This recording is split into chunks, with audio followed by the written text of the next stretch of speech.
Hi hello ನಮಸ್ಕಾರ. Speed news ವಿಶೇಷ ಕಾರ್ಯಕ್ರಮಕ್ಕೆ ಸ್ವಾಗತ. ನಾನು ಸುನಂದ ಅನ್ಸೂಯ. ಆರ್ ನಗರದ ಅಪಾರ್ಟ್ಮೆಂಟ್ನಲ್ಲಿ ಕೃಷಿ ತಾಪಂಡ ಅವರ ಫ್ರೆಂಡ್ ವೈಶಾಖ್ ಅವರು ಆತ್ಮಹತ್ಯೆಯನ್ನ ಮಾಡಿಕೊಂಡಿದ್ದಾರೆ. ಕಳೆದ 1 ತಿಂಗಳಿಂದ ವೈಶಾಖ್ ಅವರು ತಮ್ಮ ಪತ್ನಿ ಮೇಘ, ಮಗ ಹಾಗೆ ತಂದೆ ಜೊತೆ ಸಂಪರ್ಕದಲ್ಲಿ ಇರಲಿಲ್ಲ ಅಂತ ಹೇಳಲಾಗ್ತಾ ಇದೆ. ವೈಶಾಖ್ ಅವರು ಪತ್ನಿಗೆ ಕಾಲ್ ಅಥವಾ ಮೆಸೇಜ್ ಕೂಡ ಮಾಡಿರಲಿಲ್ಲ. ಅವರಿಬ್ರು ಮಾತನಾಡ್ತಾ ಇರಲಿಲ್ಲ. ವೈಶಾಖ್ ಮೇಘ ಜೊತೆಗೆ ಇರೋದಕ್ಕೆ ಒಪ್ತಾ ಇರಲಿಲ್ಲ ಅಂತ ಕೂಡ ಹೇಳಲಾಗ್ತಾ ಇದೆ. ಹೀಗಿದ್ರೂ ಸಹ ಈಗ ಇನ್ನೊಂದು ವಿಚಾರ ರಿವೀಲ್ ಆಗಿದೆ. ವೈಶಾಖ್ ತನ್ನ ಕುಟುಂಬದ ಜೊತೆಗೆ ಅಷ್ಟೇ ಅಲ್ಲ, ಬಾಲ್ಯದ ಸ್ನೇಹಿತನ ಜೊತೆಗೂ ಕೂಡ ಮಾತನ್ನ ಬಿಟ್ಟಿದ್ರು. ಹಾಗೆ ಆ ಮಾತನ್ನ ಬಿಟ್ಟು ವರ್ಷಗಳೇ ಕಳೆದಿದ್ವು. ಚಿಕ್ಕ ವಯಸ್ಸಿನಿಂದ ಸ್ನೇಹಿತರಾಗಿದ್ವಿ, ಅವನ ಜೊತೆ ಮಾತನ್ನ ಬಿಟ್ಟು ಸುಮಾರು ವರ್ಷಗಳೇ ಕಳೆದಿದೆ. ಯಾಕೆ ಆತ್ಮಹತ್ಯೆಯನ್ನ ಮಾಡ್ಕೊಂಡಿದ್ದಾರೆ ಅನ್ನೋದು ಸಹ ನನಗೆ ಗೊತ್ತಿಲ್ಲ. ಯಾವುದೇ ವಿಚಾರಗಳ ಬಗ್ಗೆ ಕೂಡ ನನಗೆ ಹೇಳ್ಕೊಂಡಿರ್ಲಿಲ್ಲ ಅಂತ ಅವರ ಸ್ನೇಹಿತ ಕೂಡ ಹೇಳ್ಕೊಂಡಿದ್ದಾರೆ. ನಿನ್ನೆ ಆತ್ಮಹತ್ಯೆಯನ್ನ ಮಾಡ್ಕೊಂಡಿದ್ದಾರೆ. ಇವತ್ತು ಬೆಳಗ್ಗೆ ಅವರ ತಂದೆ ನನಗೆ ಕಾಲ್ ಮಾಡಿದ್ರು. ಹೀಗೆ ಆಗಿದೆ, ಈ ರೀತಿ ಆಗಿದೆ ಅಂತ ಹೇಳಿ ನನಗೆ ವಿವರಿಸಿ ಹೇಳಿದ್ದಾರೆ. ಅದಕ್ಕಾಗಿ ನಾನು ಬಂದಿದ್ದೇನೆ. ಅವರ ತಂದೆ ದೂರನ್ನ ಕೊಟ್ಟಿದ್ದಾರೆ. ಏನಾಗಿದೆ ಅನ್ನೋದು ಇನ್ನೂ ತಿಳಿದು ಬರಬೇಕಿದೆ ಅಂತ ಕೂಡ ಅವರ ಒಂದು ಸ್ನೇಹಿತ ಏನಿದ್ದಾರೆ ಅವರು ಹೇಳಿದ್ದಾರೆ. ವೈಶಾಖ್ ಅವರು ಒಂದು ತಂದೆ, ಪತ್ನಿ, ಮಗನನ್ನ ಬಿಟ್ಟು ದೂರ ಇದ್ರು. 1 ತಿಂಗಳಿನಿಂದಲೂ ಸಹ ಪತ್ನಿಗೆ ಕಾಲ್ ಅಥವಾ ಮೆಸೇಜ್ ಏನು ಸಹ ಮಾಡಿರಲಿಲ್ಲ. ಅದಕ್ಕೂ ಮುನ್ನ ಕೌಟುಂಬಿಕ ಕಲಹದ ಬಗ್ಗೆ ಮುತುವರ್ಜಿಯನ್ನ ವಹಿಸಿದ್ದಂತಹ ಇಬ್ಬರ ಕುಟುಂಬಸ್ಥರು ಕೂಡ ಕೂತ್ಕೊಂಡು ಮಾತನಾಡಿದ್ರು. ಆದ್ರೆ ನಾನು ಪತ್ನಿ ಜೊತೆ ಮತ್ತೆ ಉಳಿದುಕೊಳ್ಳೋದಕ್ಕೆ ವೈಶಾಖ್ ನಿರಾಕರಣೆಯನ್ನ ಮಾಡಿದ್ರಂತ ಹೇಳಲಾಗ್ತಾ ಇದೆ. 1 ತಿಂಗಳಿಂದ ಕುಟುಂಬಸ್ಥರ ಸಂಪರ್ಕ ಇಲ್ಲದೆ ಇದ್ದಂತಹ ವೈಶಾಖ್ ಡಿಪ್ರೆಷನ್ ನಿಂದ ಬಳಲ್ತಾ ಇದ್ರು ಅಂತ ಕೂಡ ಹೇಳಲಾಗ್ತಾ ಇದೆ. ಸಾಯೋದಕ್ಕೂ ಮೊದಲು ವೈಶಾಖ್ಗೆ ಮಗನ ನೆನಪು ಕಾಡ್ತಾ ಇತ್ತು ಅಂತ ಹೇಳಲಾಗ್ತಾ ಇದೆ. 1 ತಿಂಗಳಿಂದ ಮೆಸೇಜ್ ಕಾಲ್ ಕೂಡ ಮಾಡದೇ ಇದ್ರು ವೈಶಾಖ್ ಸಾಯೋದಕ್ಕೆ ಮುನ್ನ ಪತ್ನಿಗೆ ಮೆಸೇಜ್ ಅನ್ನ ಮಾಡಿದ್ರು ಅಂತ ಕೂಡ ಇಲ್ಲಿ ಗೊತ್ತಾಗ್ತಾ ಇದೆ. ಆತ್ಮಹತ್ಯೆಗೂ ಮುನ್ನ ಪತ್ನಿಗೆ ಮೆಸೇಜ್ ಮಾಡಿ ಮಗನ ಬಗ್ಗೆ ಹಾಗೆ ತಂದೆ ಬಗ್ಗೆ ಕೇಳಿದ್ರಂತೆ ವೈಶಾಖ್. ತಂದೆ ಹೇಗಿದ್ದಾರೆ, ಮಗ ಹೇಗಿದ್ದಾನೆ, ಶಾಲೆಗೆ ಹೋಗ್ತಿದ್ದಾನಾ ಅನ್ನುವಂಥ ಪ್ರಶ್ನೆಗಳನ್ನ ಮೆಸೇಜಲ್ಲಿ ಕೇಳಿದ್ರು ಅಂತ ಹೇಳಲಾಗ್ತಾ ಇದೆ. ಮದುವೆಯಾಗಿ ಮಗನಿದ್ರು ಸಹ ಆ ಒಂದು ಕೃಷಿ ತಾಪಂಡ ಏನಿದ್ದಾರೆ ಅವರ ಒಂದು ಫ್ಲಾಟ್ಗೆ ಇವರು ಹೋಗಿದ್ದಾದ್ರು ಯಾಕೆ?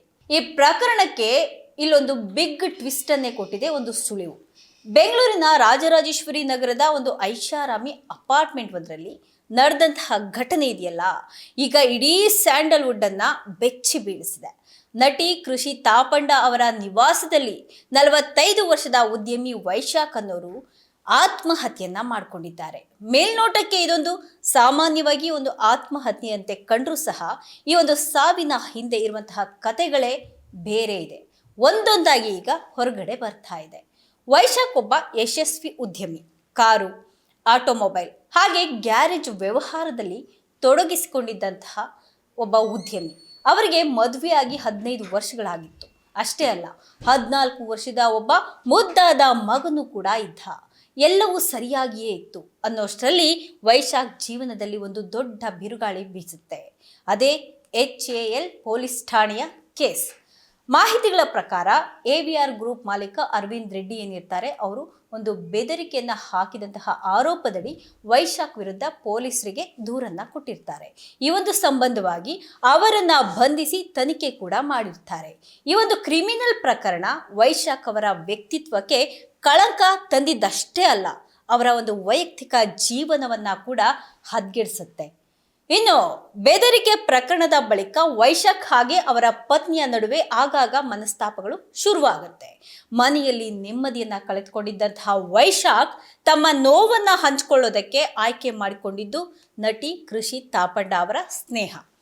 ಪೊಲೀಸ್ ಮೂಲಗಳ ಪ್ರಕಾರ ಕೌಟುಂಬಿಕ ಸಮಸ್ಯೆಗಳಿಂದ ಬಳಲ್ತಾ ಇದ್ದಂತಹ ವೈಶಾಖ್ ಆಗಾಗ ಕೃಷಿ ತಾಪಂಡ ಅವರ ಮನೆಗೆ ಬಂದು ಹೋಗ್ತಾ ಇರ್ತಾರೆ.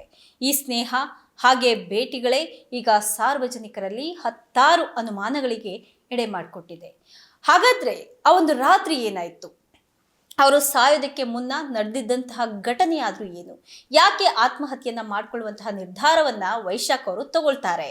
ನಿನ್ನೆ ರಾತ್ರಿ ಕೂಡ ವೈಶಾಖ್ ಅವರು RR ನಗರದ ಬಂಗಾರಪ್ಪ ಗುಡ್ಡೆ ಬಳಿ ಇರುವಂತಹ ಎಲಿಗೇಟ್ ಅಪಾರ್ಟ್ಮೆಂಟ್ ನಲ್ಲಿದ್ದಂತಹ ನಟಿ ಕೃಷಿ ಅವರ ನಿವಾಸಕ್ಕೆ ಬರ್ತಾರೆ.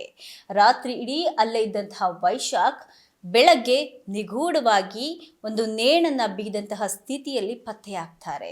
ಪತ್ನಿ ಹಾಗೆ ಮಗನಿದ್ರೂ ಅಂತಿಮ ಕ್ಷಣಗಳನ್ನ ಕಳೆಯೋದಕ್ಕೆ ಅವರು ನಟಿಯ ಮನೆಯನ್ನೇ ಆಯ್ಕೆ ಮಾಡಿಕೊಂಡಿದ್ದು ಯಾಕೆ?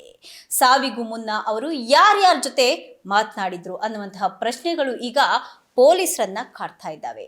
ಘಟನೆ ತಿಳಿತಾ ಇದ್ದಂತೆಯೇ ನಗರದ ಪೊಲೀಸರು ಸ್ಥಳಕ್ಕೆ ಬಂದು ಪರಿಶೀಲನೆಯನ್ನ ನಡೆಸಿದ್ದಾರೆ. ಮೃತದೇಹವನ್ನ ಮರಣೋತ್ತರ ಪರೀಕ್ಷೆಗೆ ಕಳಿಸಿದ್ದಾರೆ. ವರದಿ ಬಂದಾದ್ಮೇಲೆ ಸಾವಿನ ಒಂದು ನಿಖರ ಸಮಯ ಹಾಗೆ ಕಾರಣ ಏನು ಅನ್ನುವಂಥದ್ದು ತಿಳಿದು ಬರುತ್ತೆ. ವೈಶಾಖ್ ಅವರ ಮೊಬೈಲ್ ಫೋನ್ ಅನ್ನ ವಶಕ್ಕೆ ಪಡೆದಿರುವಂತಹ ಪೊಲೀಸರು ಅವರ ಕೊನೆಯ ಕರೆಗಳು ಹಾಗೆ ಮೆಸೇಜ್ಗಳನ್ನ ಒಂದು ಜಾಲಾಡ್ತಾ ಇದ್ದಾರೆ. ಒಬ್ಬ ಉದ್ಯಮಿ, ಅದು 14 ವರ್ಷದ ಮಗನ ತಂದೆ, ಒಬ್ಬ ನಟಿಯ ಮನೆಯಲ್ಲಿ ಇಂತಹ ನಿರ್ಧಾರವನ್ನ ಕೈಗೊಂಡಿರೋದು ಪ್ರಕರಣವನ್ನ ಗಂಭೀರವಾಗಿಸಿದೆ. ಅರವಿಂದ್ ರೆಡ್ಡಿ ಪ್ರಕರಣದ ಒತ್ತಡವೋ ಅಥವಾ ಕೌಟುಂಬಿಕ ಕಲಹದ ತೀವ್ರತೆನೋ ಗೊತ್ತಿಲ್ಲ, ಅಥವಾ ಈ ಒಂದು ಸಾವಿನ ಹಿಂದೆ ಬೇರೆದ್ದೇ ಏನಾದರೂ ಗುಟ್ಟಿದೆಯೋ ಅದು ಗೊತ್ತಿಲ್ಲ. ಸದ್ಯಕ್ಕಂತೂ ಕೃಷಿ ತಾಪಂಡ ಅವರ ಮನೆಗೆ ಪೊಲೀಸರು ಕಣ್ಣಿಟ್ಟಿದ್ದಾರೆ ಅನ್ನೋದು ಮಾತ್ರ ಸತ್ಯ. ಇದಾಗಿತ್ತು ಇವತ್ತಿನ ವಿಶೇಷ. ನಿರಂತರ ಸುದ್ದಿಗಾಗಿ ನೋಡ್ತಾ ಇರಿ ಸ್ಪೀಡ್ ನ್ಯೂಸ್ ಕನ್ನಡ. ಸುದ್ದಿ ನಿಮ್ಮದು, ವೇಗ ನಮ್ಮದು.